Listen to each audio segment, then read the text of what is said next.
Good evening student. चलिए, आज का हमारा बायो क्लास में टॉपिक रहेगा परागकण की संरचना।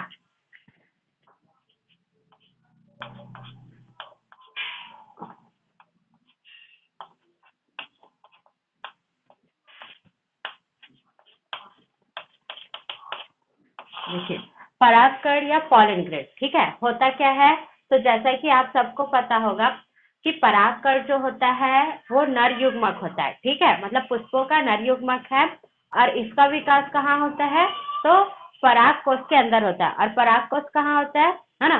तो पराग कोश जो होता है वो पुंकेसर का शीर्षस्थ भाग होता है ना। 2 पॉलीयुक्त या 4 माइक्रोस्पोरेंजियम जिसमें होते हैं। और पुंकेसर क्या है? तो पुमंग की इकाई है ना। तो ये हमने पढ़ा था। तो चलिए देखते हैं कि परागकण जो कि नर युग्मक होता है, जो द्विकोशिकीय होता है, ठीक है, उसकी संरचना कैसी होती है? तो बहुत ही सरल संरचना है। याद रखेंगे, जो परागकण होता है उसका, है ना, या पॉलन ग्रेड होता है उसका शेप कैसा होता है? गोल या अंडाकार, ठीक है, याद रखेंगे। ठीक है, परागकण की जो संरचना या शेप होती है वो कैसा होता है? गोल या अंडाकार होता है। तो इस प्रकार से हम इसका अंडाकार शेप बना देते हैं परागकण का। ठीक है, इस प्रकार से आप एक लेयर बनाओगे। ठीक है, उसके बाद कुछ इस टाइप का लेयर होता है।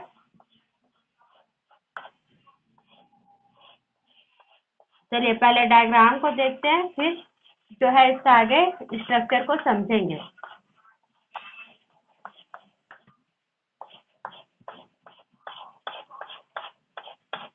देखिए, कुछ इस टाइप का स्तर होता है। उसके बाद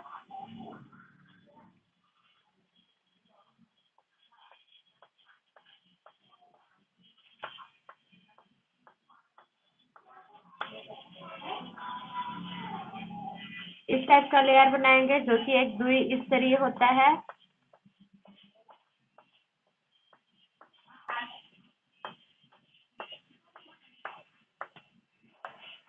ये देखिए, ठीक है। और इस स्तर को हम कुछ इस टाइप का कर देंगे पहचान के लिए।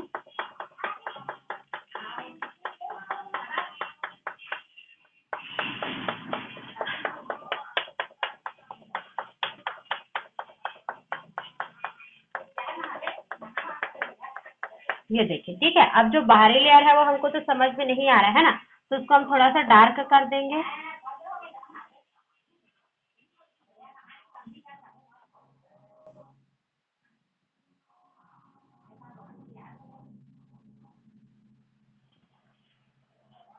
ये देखिए, ठीक है।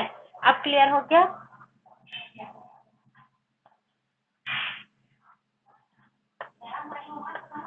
है ना? तो आप लोगों से बायोलॉजी का सभी डायग्राम जो है इजीली और जल्दी बन जाना चाहिए, है ना। फर्स्ट यूनिट एक ऐसा यूनिट है जिसमें आपको डायग्राम मिलेगा। उसके बाद कोई सा भी यूनिट में आपको डायग्राम नहीं मिलने वाला, ठीक है। तो आप लोग थोड़ा डायग्राम की प्रैक्टिस अच्छे से कीजिए, क्योंकि इस यूनिट में डायग्राम का काफी महत्व होता है। ठीक, चलिए ये देखिए हमने स्तर बना दिए। उसके बाद इसमें कुछ इस टाइप की स्ट्रक्चर रहती है।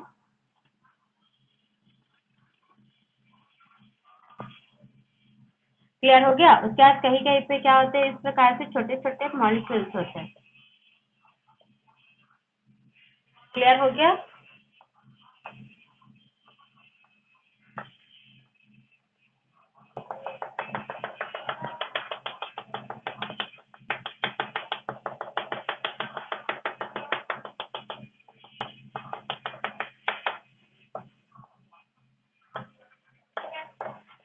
समझ में आया सबको? तो जो परागकण होता है उसकी इस प्रकार से क्या होती है, संरचना होती है।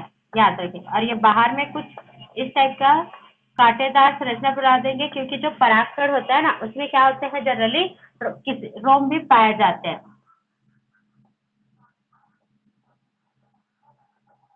है ना। और इसी रोम की सहायता से ये जंतुओं के त्वचा में चिपक जाते हैं और, है ना, आसानी से एक स्थान से दूसरे स्थान पर चले जाते हैं।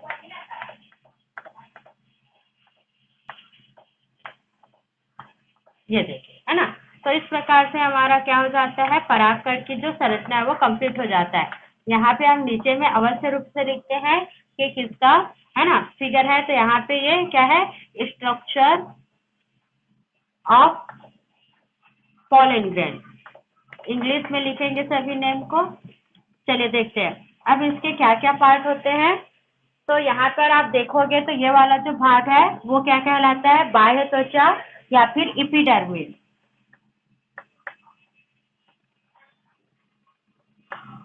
ठीक है, बाह्य त्वचा और एपिडर्मिस। ठीक है, पढ़ने की सुविधा के लिए मैं आपको बता देती हूँ ये किसका बना होता है। तो स्पोरोपोलेनिन। ठीक है, स्पोरोपोलेनिन और काइटिन का बना होता है। क्लियर हो गया। कभी कभी ये 1 नंबर वाले क्वेश्चन में आता है कि परागकण की बाह्य भित्ति या एपिडर्मिस किसकी बनी होती है, तो याद रखेंगे स्पोरोपोलेनिन और काइटिन की। उसके बाद ये वाला जो पार्ट है वो क्या है ना, एपिडर्मिस नहीं लिखना चाहते हैं तो आप लोग इसको बहुत ही सरल शब्द में लिख सकते हैं। देखिए क्या लिख सकते हैं आप लोग, तो इसको हम लिखेंगे एक्साइन, है ना, ये देखिए एक्साइन। ठीक है, और ये वाले भाग को हम लोग क्या बोलते हैं, इंटाइन या अंतः त्वचा बोलते हैं। ठीक है, और ये किसकी बनी होती है, तो याद रखेंगे ये जो है सेल्यूलोज और पेक्टोज की बनी होती है। क्लियर हो गया, सेल्यूलोज और पेक्टोज की बनी होती है। ठीक है, उसके बाद देखिए और क्या होता है इसमें, तो याद रखेंगे ये जो यहाँ पे छोटे छोटे पार्टिकल्स आपको दिख रहा है इसको हम लोग क्या बोलते हैं, इसको हम लोग एंडोक्साइन बोलते हैं। ठीक है, क्लियर हो गया। अब क्या होता है जो हम यहाँ पे परागकण होते हैं उसमें बीच बीच में क्या पाया जाता है ना, गोल या लंबी छिद्र पाई जाती है, उसको हम लोग क्या बोलते हैं, जर्मपोर बोलते हैं। और इसी जर्मपोर की सहायता से परागकण क्या करता है, अंकुरन करता है ना, और पराग नली का विकास होता है। और उस पराग नली में क्या होते हैं, इस परागकण के अंदर में जितने भी पदार्थ होते हैं वो एक नलिका के रूप में क्या आ जाते हैं, बाहर आ जाते हैं। ठीक है, क्लियर हो गया, समझ में आई सबको। तो इतना आप लोग अच्छे से याद रखेंगे, है ना। और ये क्या है इनके, तो इस यहाँ पर ये 2 सेल होते हैं। ठीक है, इसमें से एक क्या होता है, वेजिटेटिव सेल होता है और एक क्या होता है ना, तो एक जो है मेल सेंटर होता है। ठीक है, तो इसको याद रखेंगे। अब देखिए परागकण की संरचना को हम कैसे बोलेंगे, तो परागकण नर युग्मक होता है। ठीक है, जिसमें नर को है ना केंद्र के पाई जाती है। और यह क्या करता है, परागण की क्रिया द्वारा किसी पुष्प के पराग कोश से बाहर निकलकर, है ना, उसी पुष्प या दूसरे पुष्प के वर्तिकाग्र तक पहुंचता है। ठीक है, परागकण आकार में गोल या अंडाकार होता है। इसकी संरचना में निम्नलिखित भाग होते हैं। पहला, एक्साइन या बाह्य त्वचा या बाह्य भित्ति। ठीक है, परागकण में 2 स्तर होते हैं। परागकण के सबसे बाहरी स्तर को एक्साइन या बाह्य भित्ति बोलते हैं। यह काफी कठोर होता है। ठीक है, क्योंकि यह स्पोरोपोलेनिन और काइटिन नामक पदार्थ के बने होते हैं। स्पोरोपोलेनिन अत्यंत कठोर पदार्थ होता है, इस कारण परागकण, है ना, कहीं भी पड़ा रहे सालों साल तक उसका अपघटन नहीं होता, है ना, क्योंकि ये स्पोरोपोलेनिन नामक पदार्थ की बनी होती है। क्लियर हो गया। उसके बाद दूसरा है इंटाइन। इंटाइन जो होता है वो क्या है, परागकण की दूसरी और आंतरिक भित्ति होती है। ठीक है, जिसको हम अंतःभित्ति भी बोलते हैं। यह सेल्यूलोज और पेक्टोज नामक पदार्थ का बना होता है। ठीक है, ये दिख रहा है ना आपको एंटाइन। ठीक है, ये सेल्यूलोज और पेक्टोज का बना पदार्थ होता है। परागकण के अंदर में छोटी छोटी संरचनाएं पाई जाती है जिनको हम एंडोक्साइन कहते हैं। उसके अलावा परागकण के बीच में, है ना, बीच बीच में क्या होती है, गोल या लंबी छिद्र पाई जाती है जिसे जर्म छिद्र या जर्म पोर कहा जाता है। ठीक है, परागकण के अंदर 2 प्रकार की कोशिकाएं पाई जाती है, जिसमें से एक कोशिका को वर्धी कोशिका बोलते हैं या वेजिटेटिव सेल बोला जाता है, और दूसरी कोशिका को, ठीक है, मेल सेल या फिर नर कोशिका कहा जाता है। ठीक है, जिसके अंतर्गत नर केंद्र के होती है। और जब परागकण का क्या होता है, स्फुटन होता है ना, तो यही इसका परागण हो जाता है, तो यही क्या करती है, एक अंकुरन करती है और अंकुरन के रूप में एक नलिका का विकास करती है, जिसके अंदर में ये सारे आंतरिक पदार्थ जो होता है वो नलिका के रूप में बाहर आ जाता है। ठीक है, उसके बाद याद रखेंगे जो एक बीजपत्री पौधा होता है उसमें केवल एक ही परागकण बनते हैं, लेकिन जो द्विबीजपत्री पौधा होता है उसमें कुल 3 परागकण बनते हैं। इस बात को भी आप लोग याद रखोगे। ठीक है, अब देखिए कुछ पौधे ऐसे होते हैं, है ना, जिनके परागकण में क्या पाई जाती है, लिपिड की बनी एक परत पाई जाती है। इस कारण ऐसे परागकण को हम लोग क्या बोलते हैं, पॉलन किट बोलते हैं। ठीक है, पॉलन किट है क्या, तो ऐसे परागकण जिसमें क्या पाई जाती है, लिपिड की बनी स्तर पाई जाती है। ठीक है, लेकिन कुछ है ना, कुछ पौधों के परागकण ऐसे होते हैं, ठीक है, या परागकोश ऐसे होते हैं जिसमें परागकण अलग अलग ना हो करके, देखो परागकण क्या है, असंख्य संख्या में बनता है। ठीक है, लेकिन कुछ पौधों के परागकण स्वतंत्र होते हैं और कुछ के स्वतंत्र नहीं होते, बल्कि सभी असंख्य परागकण आपस से जुड़कर एक क्या करते हैं, समूह या मोटी संरचना का निर्माण कर लेते हैं। तो ऐसे को हम लोग पॉलिनिया बोलते हैं, है ना। ऐसे परागकण को क्या बोला जाएगा, पॉलिनिया बोला जाएगा, याद रखेंगे। अब देखिए, यहाँ पे बात आती है कि परागकोश का स्फुटन कैसे होता है।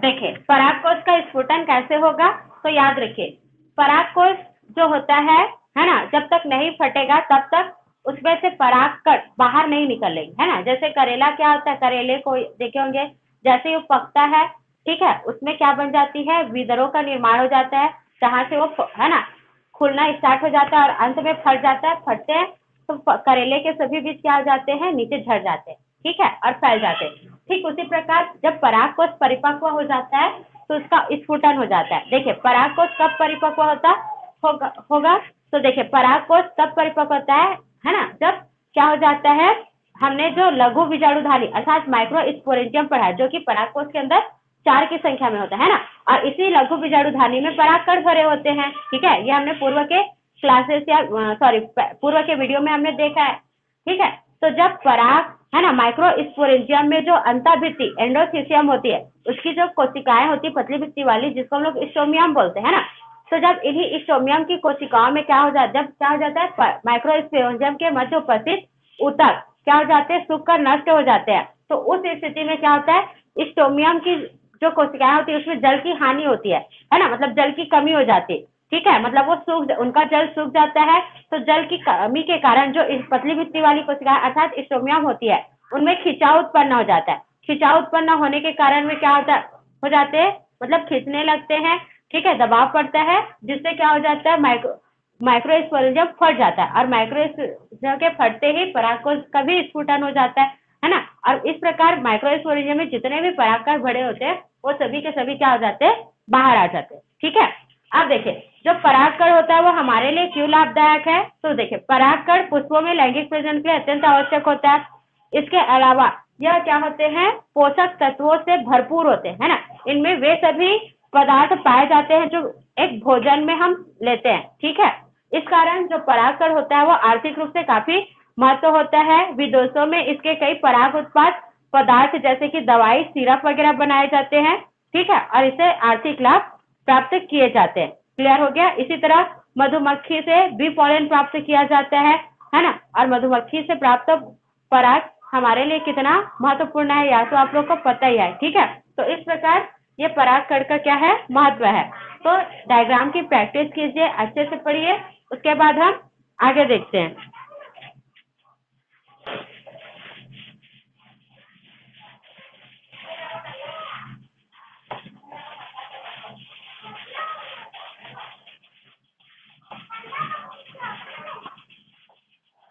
चलिए, इसके बाद हम आगे देखते हैं अंडक या स्त्री केसर, है ना। इस प्रकार हमारा जो पुष्प का मेल पार्ट है वो कंप्लीट होता है। अब हम स्टार्ट करेंगे फीमेल पार्ट।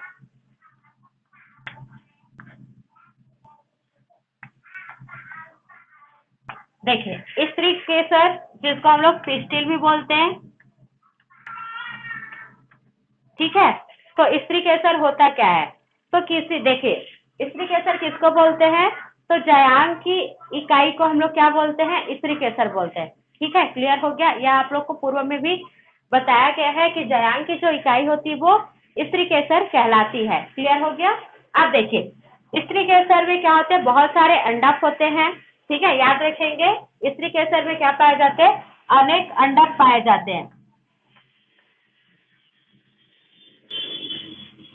है ना। और इन्हीं अंडकों को हम लोग क्या बोलते हैं, कार्पेल बोलते हैं।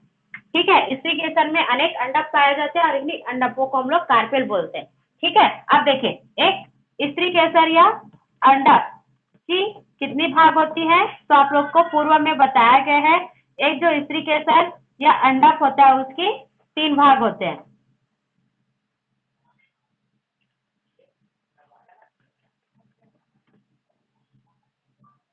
है ना। एक जो स्त्री केसर या अंडक होते हैं उसके 3 भाग होते हैं। देखिए इस वाले भाग को हम लोग क्या बोलते हैं, याद रखेंगे, है ना। इसको हम लोग स्टिग्मा या वर्तिकाग्र बोलते हैं, ठीक है। और ये वाला जो पार्ट है वो क्या कहलाता है, तो इसको हम लोग स्टाइल या वर्तिका बोलते हैं। और ये जो फूला हुआ भाग है इसको हम लोग क्या बोलते हैं, इसको हम लोग ओवरी या फिर अंडाशय बोलते हैं, ठीक है। क्लियर हो गया। और ये वाला जो पार्ट है उसको हम लोग क्या बोलते हैं, ये आवश्यक नहीं है पर बता दिया जाता है, ये इसका थैलेमस या पुष्पासन कहलाता है ना। तो ये वाला जो 3 पार्ट है वही क्या है, अंडक या स्त्री केसर के 3 भाग है। यहाँ तक समझ में आया? ठीक है, क्लियर हो गया। अब देखिए स्टिग्मा क्या है, तो अंडक का जो शीर्षस्थ भाग होता है ना, जहाँ प्याले नुमा आकृति होती है उसको हम लोग क्या बोलते हैं, स्टिग्मा। किसी में नहीं भी होता है प्याले नुमा आकृति, लेकिन किसी भी अंडक का जो शीर्षस्थ भाग होता है, अग्रस्थ भाग होता है, उसी को वर्तिकाग्र बोलते हैं, ठीक है। समझ में आया सबको? यही भाग वर्तिकाग्र कहलाता है। और इस भाग द्वारा एक क्या होता है, चिपचिपा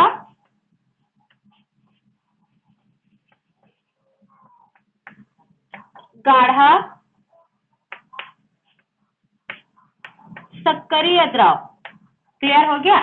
इसी वर्तिकाग्र स्टिग्मा द्वारा क्या किया जाता है, चिपचिपा गाढ़ा और सक्रिय द्रव का श्रावण किया जाता है, ठीक है। जब कोई है ना, अब देखिए ये चिपचिपा गाढ़ा सक्रिय द्रव का श्रावण क्यों किया जाता है, क्योंकि जब किसी दूसरे पुष्प या फिर उसी पुष्प के पराग कोश से परागकण बाहर निकलता है ना, तो वो क्या करता है, वर्तिकाग्र तक पहुंचता है ना। तो देखिए मान लीजिए मैं इस चाक को इस दीवार पर ऐसे लगाऊं तो ये दीवार पर नहीं चिपकेगा, लेकिन मान लीजिए यहीं पे कोई ऐसा दीवार पर कोई चिपकाने वाला पदार्थ लगा होता तो जैसे ही चाक को रखती वो चिपक जाता है ना। तो ठीक उसी प्रकार जब कोई परागकण क्या होता है, यहाँ पर आता है, ठीक है, कोई पॉलन ग्रेन यहाँ पर आता है तो एक है ना, एकाएक तो नहीं चिपक जाएगा, है ना। तो ठीक वर्तिकाग्र क्या करता है, उसको चिपकाने के लिए, ठीक है, चिपचिपा गाढ़ा और सरकरी द्रव का है ना श्रावण करता है, जिससे परागकण आसानी से वर्तिकाग्र से चिपक जाता है। और पराग फिर कुछ देर बाद क्या करेगा, यही परागकण इस सक्रिय द्रव को अवशोषित कर लेगा और अवशोषित करके आकार में फूल जाता है ना। और जब आकार में फूलता है तो इसका जर्म छिद्र फट जाता है, और जर्म छिद्र जैसे ही फटता है ये अंकुरित करने लगता है, ठीक है। और परागकण के अंदर जितने भी प्रकार के पदार्थ होते हैं वो एक नलिका के रूप में बाहर आ जाता है, जो धीरे यहाँ आगे विकास करेगा। तो इसको मैं एक बार और आपको निषेचन क्रिया में बताऊंगी, क्लियर हो गया।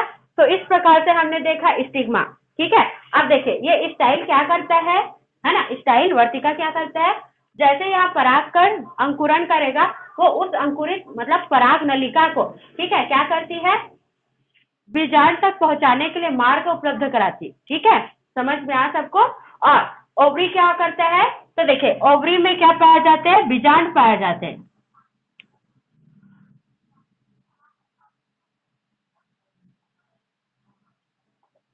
ये आप लोग का ये डिटेल संरचना है, आगे मैं आप लोग को बीजांड की संरचना समझाऊंगी। 11th क्लास में भी मैं आपको बीजांड की संरचना समझाई थी।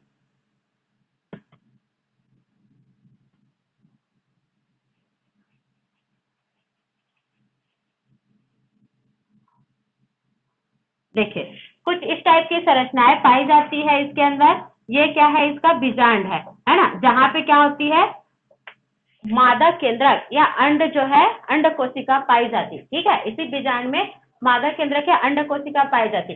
तो यहाँ से वृद्धि करता हुआ पराग नलिका क्या करता है, बीजांड में पहुंचता है, और पराग नलिका में नर केंद्रक पाए जाते हैं और यहाँ पर मादा केंद्रक पाए जाते हैं। तो नर केंद्रक और मादा केंद्रक का संयुग्मन होता है और फिर क्या होता है, वहां पे बीज का मतलब बीज का निर्माण होगा, ठीक है। तो इस प्रकार से आगे क्रिया चलती रहती। समझ में आया सबको? तो ये था स्टिग्मा, स्टाइल और ओवरी का कार्य, ठीक है। अब देखिए कई पुष्प ऐसे होते हैं जिसमें केवल एक अंडक पाया जाता है, ऐसे पुष्पों को हम लोग एकांडपी बोलते हैं, है ना। और कई पुष्प ऐसे होते हैं जिसमें क्रमशः 2, 3, 4 या बहुत सारे अंडक होते हैं। तो जब 2 अंडक होते हैं तो उसको द्विअंडपी, 3 अंडक होते हैं तो त्रिअंडपी, 4 अंडक होते हैं तो उसको चतुष्अंडपी, और बहुत सारे अंडक होते हैं तो उसको बहुअंडपी कहा जाता है। समझ में आया सबको? ठीक है, तो इतना आप सभी अच्छे से पढ़िए। उसके बाद जो इसका नेक्स्ट टॉपिक है उसको मैं आपको आगे या अगली वीडियो में बताऊंगी, ठीक है।